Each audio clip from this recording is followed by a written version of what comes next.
Ассалаумағалейкум көрермен қауым. Бүгінгі видеоролигімізде асинхронды электр қозғалтқышын жұлдызша режимінен 3-1 режиміне ауысу схемасын көрсетпекпін. Жалпы бұндағы мақсат электр қозғалтқышына және де оған жалғанып тұрған қандай да бір механизмге, сонымен қатар осы электр қозғалтқышы жалғанып тұрған 380 вольт тоқ желісіне үлкен салмақ салмау болып табылады. Не үшін? Өйткені бірінші режимде, жұлдызша режимінде қосылған кезде жаңағы бұл электр қозғалтқышымыз тоқты мынау үшбұрыштағыдай қатты тартпайды. Соның арқасында ол жай айналады. Жай айналған екен, онда жалғанып тұрған қандай да бір механизм болсын, мысалға дробилка дейік, және де басқа неше түрлі механизмдер жалғанып, ол жалпы электр қозғалтқышына. Сондағы металл конструкциялар бар ғой, айланып тұрған, қозғалып тұрады. Соларға да үлкен салмақ салмағанның әсерінен оларда өмірі ұзақ болады. Және де осы электр қозғалтқыш ішіндегі обмотка бар ғой, орам, мыс болсын, жаңағы алюминийден болсын, оған да басында үлкен тоқ бойынан өтпегендіктен, оған да қатты салмақ түспей, қызбай, оның да өмірі ұзақ болады. Ал егер де бірден 3-1 режимде қосатын болсақ, ол жұлқынып айырылады оның өзінің орнынан, бірден инерция алу үшін. Және де обмоткасына де үлкен тоқ жүргендіктен, ол қатты қызып, күйіп кетуі де әбден мүмкін. Және де механизмдерге де бір орында тұрған кезде, бірден айналған кезде оларға да қатты салмақсыз түсіп, сынып кету деген сияқты жағдайлар болуы мүмкін да. Және де 380 вольт тоқ тізбегінде өте үлкен кернеудің құлауы болады. Яғни орысша айтқанда просадка болады. Ол кәдімгі қасындағы қосылып тұрған приборлар болсын, немесе көршілер болсын, қасындағы үйлердің, оларды сол бір тізбектен егер де қоректеніп тұрған болса, оларға да мысалы холодильник деген сияқты өте сезімтал заттар бар ғой, күйіп кетуі де әбден мүмкін да. Солардың алдын алу мақсатында жалпы осы схема қолданылады. Бұл схемаға тек қана өзі бір ғана мотордың өз шилдігіне қарай байқауға болады. Сол шилдіктегі моторлар ғана жарайды. Қазір көрсетейін, екеуін, екі түрін көрсетейін. Жарайтыны, жарамайтыны. Міне, мысалға, мынау жарайтыны, мынау жарамайтыны. Міне жарайтынында бұл жерде қарасаңыз киловатт неше түрлі болуы, 5 киловатт, 10 киловатт, оған қатты мән бермейміз. Bu жерде мысалға қарайтынымыз былай. 3 фаз деп тұрады барлығында. Мынада да 3 фаз деп тұр мысалға. 3 бұрышта міндетті түрде 380 вольт деп жазылып тұру керек. Жұлдызшада 660 деп жазылып тұру керек. Кемі 380 болу керек. Жарамайтын түрін көрсетейін. Бұлда да 3 фаз деп тұр, 50 герц. Мынада да 50 герц жиілік. Өйткені бізде 50 герц қой барлығымызда. Мына шетелдерде 60 герц енді мысалға. Бұның қараңыз енді. Бұлда 3 бұрышта 220 деп тұр. Ал жұлдызшада 380 деп тұр. Яғни бұл жарамайды. Не үшін? Өйткені қараңыз. Біз көрсетейін өзі. Электр қозғалтқышының варносын ашқан кезде не былай, не былай болып жалғанып тұрады. Яғни 3 бұрыш болып, немесе жұлдызша болып жалғанып тұрады. Жалпы өзінің ішінде 3 тәуелсіз обмотка болады. Электр қозғалтқышының ішінде. Мысалы, оны екі жағдайда ғана жалғауға болады. Екі әдіспен. Біріншісі жұлдызша, екіншісі 3 бұрыш. Екі-ақ вариант бар да өз жалғаудың. Мынау шелдігі бар электр қозғалтқышында мына вариант қана, мынау нұсқа ғана жүзеге асуға болады. Осыған ғана осылай жалғап 380 берсек, бұл қалыпты жұмысын істейді. Ал егер де осы шелдігімен қозғалтқыш тауып алып, мына жағдайға қойып жалғап, секіртпелерін үстіне қойып жалғайтын болсақ, ол электр қозғалтқыш көпке бармай күйет те кетеді. Өйткені оның обмоткілері, яғни орамдары 220 вольт кернеуге арналған. Ал мынада 380 вольтқа ешқандай қорықпастан жалғай беруге болады деп жазылып тұр. Соған қатты мән беру керек. Ал енді бұл жерде не үшін 3 фаз деп жазылып тұр деген сұрақ туындайды да. Өйткен себебі бұнда электр қозғалтқыштар частотник арқылы қосуға болады. Қазір көрсетейін частотник деген нәрсені. Мысалға қараңыз. Частотник болғанда да өзі частотниктің өзі былай шыққан кезде қарапайым екі түрі бар ғой. Біреуі 3 фазбен істейді, екіншісі 1 фазбен жұмыс істейді. Мына мысалы алдымызда тұрған Danfoss деген фирманың частотнигі 3 фаздық, яғни 380 вольтпен жұмыс істейтін частотник. Кірісін қараңыз. L1, L2, L3 3 фазды көрсетіп қойған. Міне. Ал шығысы мына тұр, міне. U, V, W деп. Міне көрдіңіз ба? Бұл негізі мынау бір фазбен де істейтін сияқты қарасаңыздар, көрдіңіз ба? Осындай частотниктер болады. Кейбіреулер көбінесе тек қана 3 фазбен ғана істейді. Егер оған бір фаз берсеңіз, істемейді. Мына қараңыз, N дегенге 0 береміз деген, L дегенге бір фаз берсек, яғни бұл істейді деген мағынаны білдіріп тұр. Осындай частотник немесе кәдімгідей екі-ақ кірісі болады. Бір кіріс жоқ деп есептейік, қарасаңыз. N, L, яғни бір фаз, бір нөл кіргіземіз. Бірақ міндетті түрде барлығының шығысында 3 фаз шығып тұрады. U, V, W деп. Міне сондай частотникке ғана мынау шилдегі бар электр қозғалтқыш жалғауға болады. Ал егерде 380 ғана жалғанатын частотник болса, оған бұны жалғау болмайды. Өйткені бұл тағы да күйіп кетуі мүмкін. Немесе частотнигіміз істен шығады, немесе қандай да бір қатеге кіре береді қайта-қайта. Өйткені сәйкес келмейді да характеристикасы. Соны ескеру керек. Міне. Осыған қарау керек. Енді бұл монтажды схемасын көрсетейін бұлай. Міне, 3 контактордың көмегімен жүзеге асады, және де уақыт релесі, яғни реле времени деген құрылғы бар, кішігірім. Неше түрлісі бар оның. Размері де неше түрлі, функциялары да неше түрлі. Бұда енді қарапайым кәдімгі екі шығысты уақыт релесі қойылады. Соның көмегімен бұл жүзеге асады. Ол реле бірінші, жаңа айттым ғой, екі шығысы бар деп. Екі шығысы бар. Міне, бірінші мысалға кнопка арқылы немесе контроллер арқылы басқарылады да, бұл көп жағдайда. Мысалы кнопка арқылы мен қазір істеп қойдым. Кнопкадан мысалға катушкасы неше түрлі болу, 380 мен істеуі мүмкін катушкалары, контакторларымыздың 220 мен істеуі мүмкін, немесе 24 вольтпен істеуі мүмкін, неше түрлісі бар ғой. Мысалы 220 мен істейді деп есептейік катушкалар үшеуінің.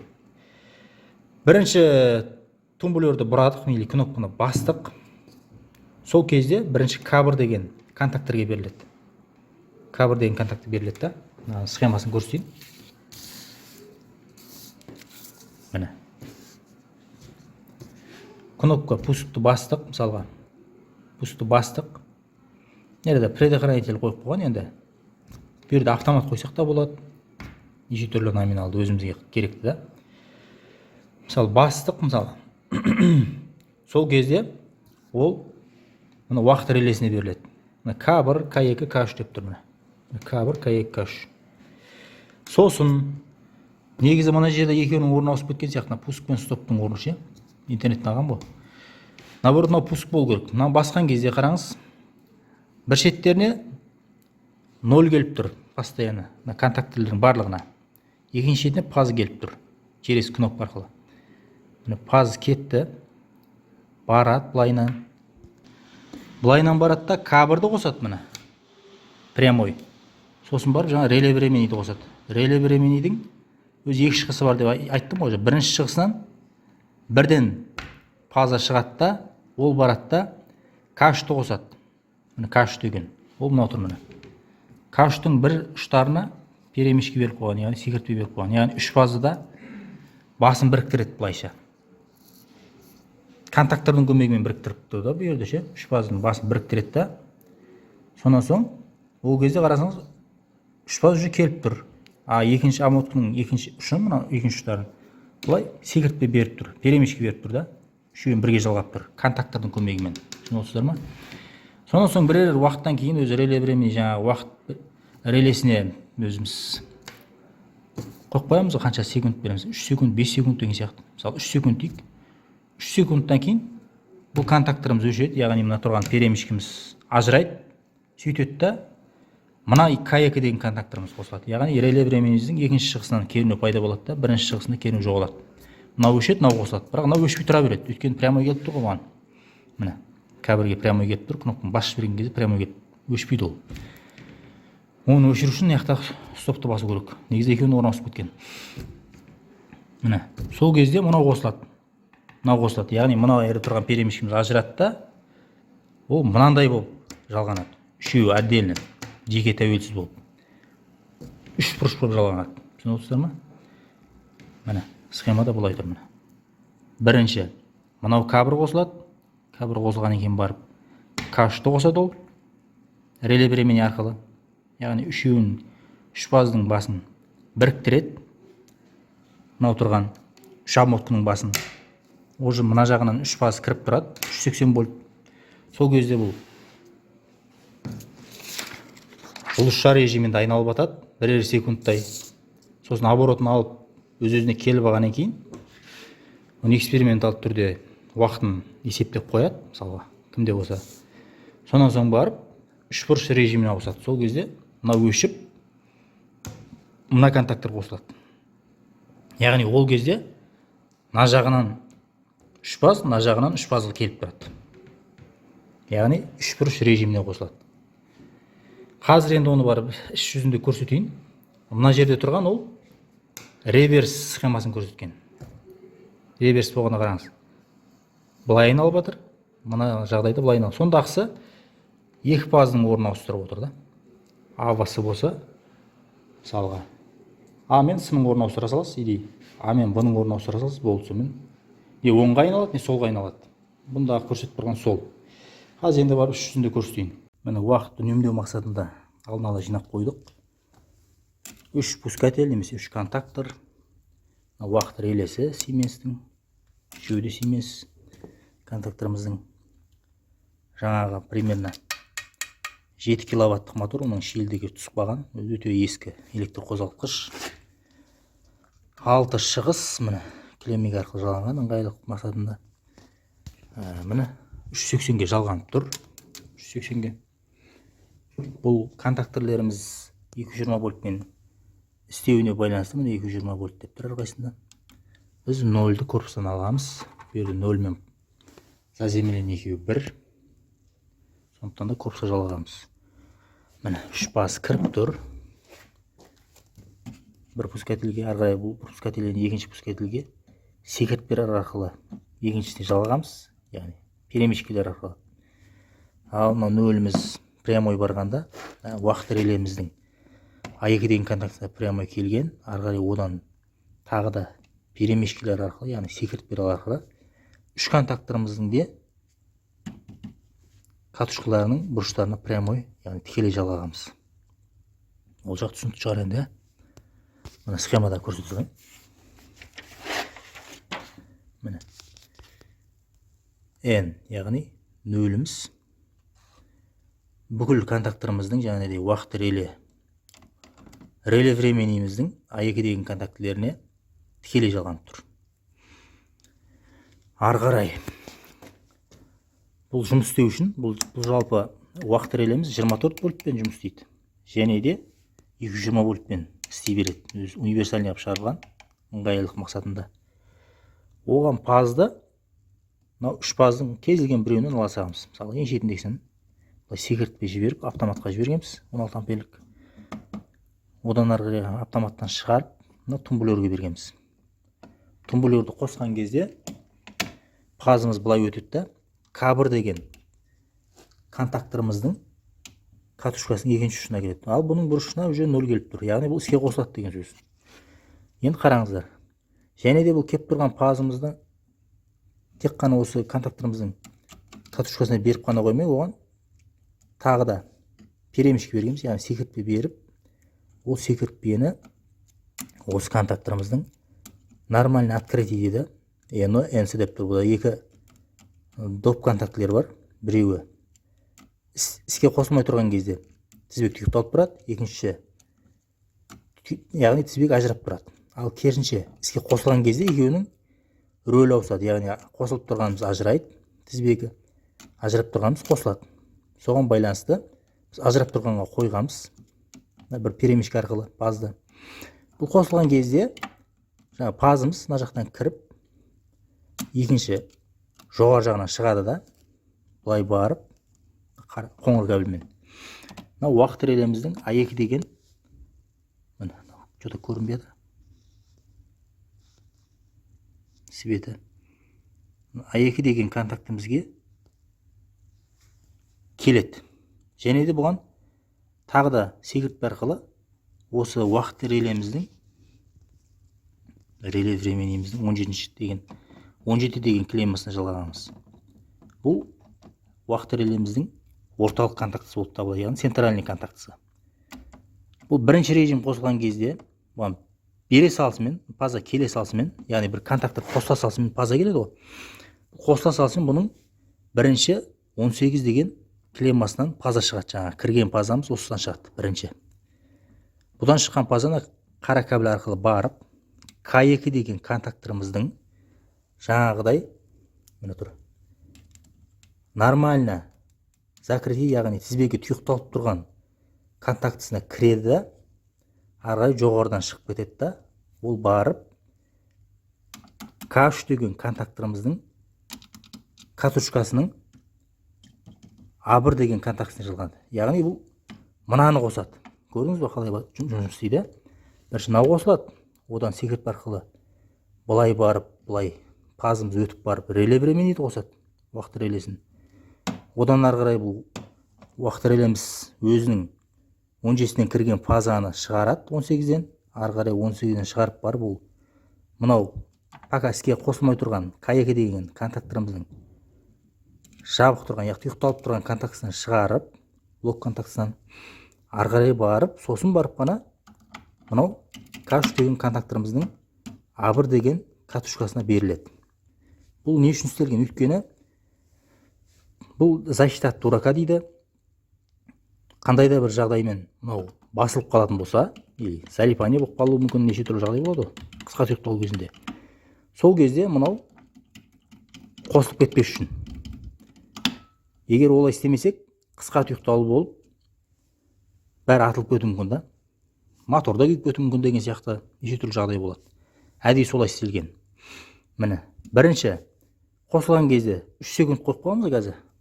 Уақыт релесін. Уақыт релеміз өзі біздің жағдайымызда 60 секундқа дейін, яғни 1 минутқа дейін қоюға болады, мүмкіндік береді. Ең аз 3 секунд қойып қоямыз әдейі. 3 секундқа дейін бірінші мына екеуі қосылып тұрады. Мынау өшпейді. Қосыла салысымен осы қосылып тұрады. Арғай мынау қосылады. 3 секундтан кейін жағдай өзгереді. Жаңағы 18-ші клеммасы тұр ғой реле временеміздің. Содан шығып тұрған кернеуіміз жоғалады да, ол кернеуіміз 28-ден пайда болады. 28-ден клеммасынан. Ол кезде қалай болады? Мынау өшеді. Жоғалған себепті өшеді да, 28-ден пайда болған кезде ол қоңыр кабель арқылы барады да, былай шығып К3 деген контакторымыздың, жаңағы өшкен контакторымыздың жабық тұрған, яғни нормально закрытый контактысына кіріп, арғы жоғарғысынан шығады. Нормально закрытый, яғни тізбегі тұйықталып тұрған, өшіп тұрған кезде тізбегі тұйықталып тұратын контактісінен шығады. Шығады да, тікелей барып, мына ортада тұрған басында өшіп тұратын, 3 секунд болмай жатып өшіп тұратын К2 деген контакторымыздың катушкасының А1 деген клеммасына кіреді. Яғни оны қосады бұл. Яғни мынау өшеді, артынша мынау қосылады. Мына екеуі бірге қосылып тұрады. Яғни бірінші жұлдызша, сосын барып треугольник, яғни үшбұрыш болып қосылады. Осылайша жүзеге асады. Түсінбей жатқанға тағы бір схема арқылы түсіндіріп берейін. Схемада сәл кішкене өзгерістер бар, енді қанша дегенмен. Сама пат-пат істеп қойған бұл жерде. Мен енді сәл қарапайымдылау істедім, негізі разница жоқ. Қалай істесе де істей береді. Тек қана мынандай блок контактілер арқылы жіберу керек. Міндетті түрде біреуі қосылып қалған кезде екінші қосылмайтындай қылып, әйтпесе авария болуы мүмкін да. Міне көрсетіп жіберейін. Мына автоматымыз мынау тұр міне. Түсінікті шығар енді. Ноліміз бүкіл контакторлеріміздің және уақыт релеміздің А2 деген контактісіне жалғанып тұр тікелей. Прямой міне. Бұрыштарына келіп тұр. Бұларға тек қана паз жетіспей тұр. Пазды через на кнопка арқылы барылады. Стоп деген кнопка тұр ғой. Біздің жағдайымызда мынау тұр ғой. Фазымыз. Автомат тұр. Нәреді предохранитель қойып қойыпты. Оның орнына. Міне осыны басып кеп жүрген кезде, бұл жерде К1 деген пускателіміздің нормальный открыть контактысын самый подхват арқылы істеген. Мен енді басқашалау істедім да. Тек қана өшірген кезде өшіп қалатын қылып істедім міне. Осылай қарай өтті. Фазамыз барады да бірінші кабырды қосады. Және де К4 дегеніміз уақыт релесі. Реле времени дейміз. Яғни мына кабыр деген контакторымызды және де ары қарай бұдан өткен фазамыз бар, мынаны қосады. Уақыт релесін қосады. Екеуі бірге қосылады да ары қарай реле временіміздің 17-сінен кірген фазымыз 18-нен шығады да ол барады да К3-ті қосады. К3 деген мына тұрған. Төбесіне перемешке берілген тұр ғой мына. Схемада перемешке беріліп тұр. Біздің жағдайымызда мынау тұр мына. Үш сымды қайырып, бір-бірін жалап қойғанбыз. Яғни бірінші режимде былайша қосылады, екінші режимде былайша қосылады. Түсінікті болған шығар деп ойлап отырмын. Міне. Жаңағы блок контакты защиталары былай істелген қараңыздар. Мынау қосылған кезде бұның жаңағы 18-ші контактысынан пас шығады дедім ғой. Ол барады да міне тікелей емес, К3-ке тікелей бармайды, жаңа айтқанымдай. Міне К2 деген контактілер тұр ғой міне. К2 деген контакторымыздың нормальный закрытый контактысы тұр ғой. Сол арқылы өтеді. Міне. Сол арқылы өтіп барып К3-ті қосады. К3-тің катушкасына барады. Мынаған. Сонан соң барып біраз уақыт өткен екен, мысалы біздің жағдайымызда 3 секунд өткен екен барып бұл жаңағы 18-ші клеммада фазамыз жоғалады да бұл өшеді. Сәйкесінше. Сөйтеді де 28-ден шығады ол. 3 секундтан кейін. 28-ден шығады да ол барып енді осы К3 деген контакторымыздың нормально закрытый контактысы ғой мынау. Міне. Сол арқылы мынау өзі о кезде 3 секундтан кейін мынау қосылады. 28 деген контактысынан фаза шығады, яғни осы қосылады. Мынау контактымыз қосылады. Сөйтеді де нормально закрытый, яғни тізбек тұйықталып тұрған, өшкен кезде тізбек тұйықталатын контактысынан шығады да фазымыз. Ол барып мына К2-ге барады. К2-міздің А1 деген контактісіне барады да катушкасына, яғни осы К2 деген контакторымызды іске қосады. Яғни треугольник режиміне қосылады. Енді түсінікті болған шығар деген ойдамын енді. Ал түсінбей жатсаңыздар сұрақ қойсаңыздар болады. Енді ана қолмен бір адам ұстап тұрмаған ыңғайсыз. Айып етпейсіздер, енді амал жоқ. Ал енді іс жүзінде көрсетейін қосып. Қазір 3 секундта тұр. Аяқпен басып тұрамын. Автоматты қосып алайық. Әйтпесе қазір орнынан сілкінеді. Міне.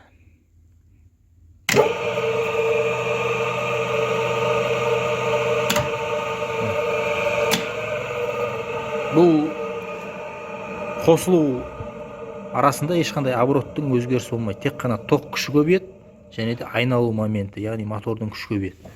Тақ төбесінен бір көрсетіп жіберейін.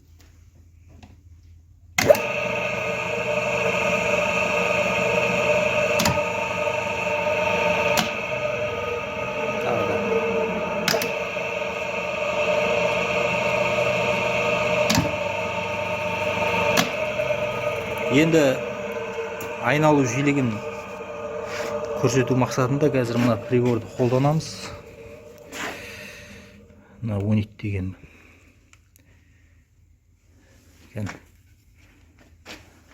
көрсетіп тұр.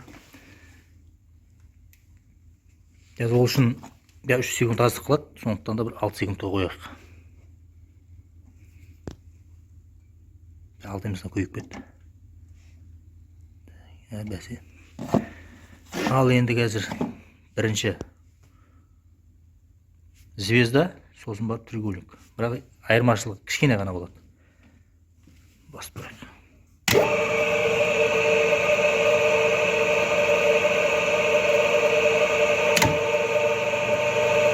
Почти айырмашылық жоқ қой.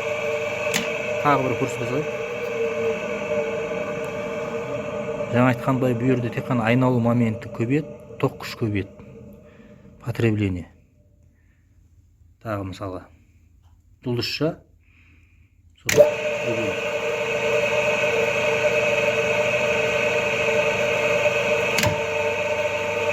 айырмашылық жоқ.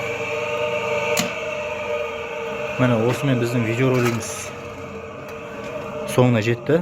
Ендеше аман сау болыңыздар. Каналға тіркеліп таныс тамырларыңызға жіберуді ұмытпаңыздар.